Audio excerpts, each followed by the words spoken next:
स्वागत है दोस्तों। आज के मुख्य समाचार में आज देश और दुनिया से कई अहम और बड़ी खबर आ रही है। बात करेंगे हर खबर पर विस्तार से। तालिबान ने महिलाओं के लिए बनाए 10 नियम, टाइट कपड़े से लेकर सैंडल पहनने पर भी बैन। एक और बड़ी अपडेट, 24 अगस्त को अफगानिस्तान मुद्दे पर चर्चा करेगी संयुक्त राष्ट्र मानवाधिकार परिषद। वहीं अगली बड़ी खबर में आपको बताएंगे, तालिबान ने काबुल गुरुद्वारे में शरण लिए हुए हिंदू सिखों को सुरक्षा का दिया आश्वासन। एक और बड़ी अपडेट, विधानसभा चुनाव से पहले मुस्लिम वोटरों को रुझाएगी भाजपा, मुस्लिम नेताओं को मिलेगा मौका। एक और बड़ी अपडेट, मदर डेयरी का नाम बदलकर ममता बनर्जी ने बंगाल डेयरी करने का किया ऐलान। इसी के साथ अगली बड़ी खबर में आपको बताएंगे, all India Muslim personal law board ने नोमानी के बयान से किया किनारा, कहा तालिबान पर कुछ भी नहीं कहा। एक और बड़ी अपडेट, हरियाणा में गोरखधंधा शब्द के प्रयोग पर लगी रोक, सीएम खट्टर ने लगाया प्रतिबंध। तो चलिए देख लेते हैं आज की पहली बड़ी खबर। भारत को लेकर तालिबान ने अपना नजरिया किया साफ, आयात और निर्यात पर लगाई पूरी तरह बैन। दरअसल दोस्तों, अफगानिस्तान पर तालिबानी हुकूमत के कायम होने के बाद वहां की नीति में बहुत तेजी से बदलाव हो रहा है। तालिबान को लेकर भारत अपनी विदेश नीति को लेकर अभी भी पशोपेश में है,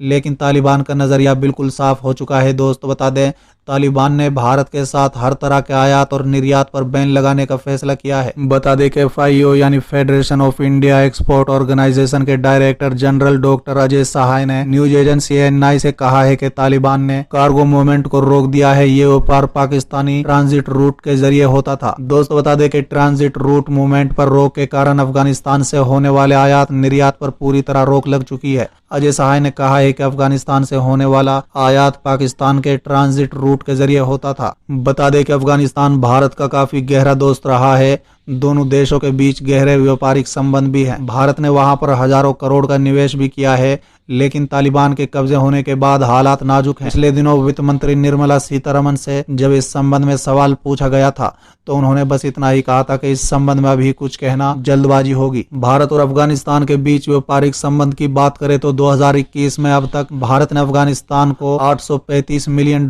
का निर्यात किया है।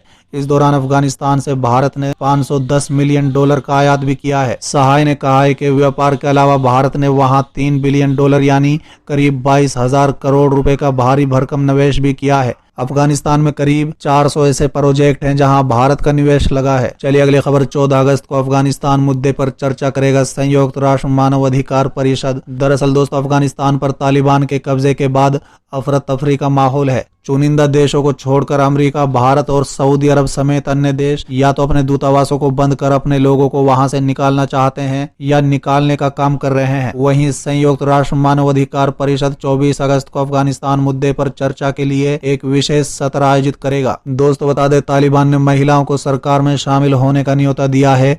उन्होंने इस्लामिक कानून के तहत अधिकार देने के साथ ही काम करने और पढ़ने की अनुमति देने का भरोसा दिलाया है। तालिबान ने कहा है कि वो किसी दूसरे देश का निशाना बनाने के लिए अपनी जमीन के इस्तेमाल की अनुमति नहीं देगा। इसके अलावा विदेशी नेताओं के लिए काम करने वाले सैनिकों, अनुवादकों और ठेकेदारों के खिलाफ प्रतिशोध की भावना से काम नहीं करेगा। दोस्तों बता दें, काबुल से भारतीय राजदूत और दूतावास में काम करने वाले कर्मचारियों को वायुसेना के मालवाहक विमान ग्लोब मास्टर से वापस लाया गया है। चलिए अगली खबर, तालिबान ने काबुल गुरुद्वारे में शरण लिए हुए हिंदू सिखों को सुरक्षा का दिया आश्वासन। दरअसल दोस्तों, अफगानिस्तान में फंसे हिंदू सिख समुदाय के लोगों के एक दल को तालिबान ने सुरक्षा का आश्वासन दिया है। दोस्तों बता दें, 300 से अधिक हिंदू सिख कथित तौर पर काबुल के करते परवन गुरुद्वारे की शरण ले रहे हैं। चलिए अगली खबर, विधानसभा चुनाव में मुस्लिम वोटरों को रुझाएगी भाजपा, मुस्लिम नेताओं को मिलेगा मौका। दरअसल दोस्तों, यूपी चुनाव के लिए बीजेपी के राष्ट्रीय अल्पसंख्यक मोर्चे ने खास रणनीति बनाई है, जिससे पार्टी नेता ये सुनिश्चित करेंगे कि यूपी की हर विधानसभा सीट पर बीजेपी को कम से कम 5,000 मुस्लिम वोट मिले। यूपी की हर विधानसभा में मुस्लिम वोटर हैं, कहीं 60% तक मुस्लिम वोटर हैं तो कहीं कुछ कम है, लेकिन हर सीट पर कम से कम 25,000 वोटर तो है ही। मीडिया रिपोर्ट्स के अनुसार बीजेपी अल्पसंख्यक मोर्चे के राष्ट्रीय अध्यक्ष जमाल सिद्दीकी ने कहा है कि हम यूपी की सभी 403 विधानसभा सीट में मोर्चे के 50 मजबूत कार्यकर्ता चुनकर उन्हें ट्रेनिंग देंगे। एक कार्यकर्ता को 100 वोट पार्टी के पक्ष में डलवाने की जिम्मेदारी होगी।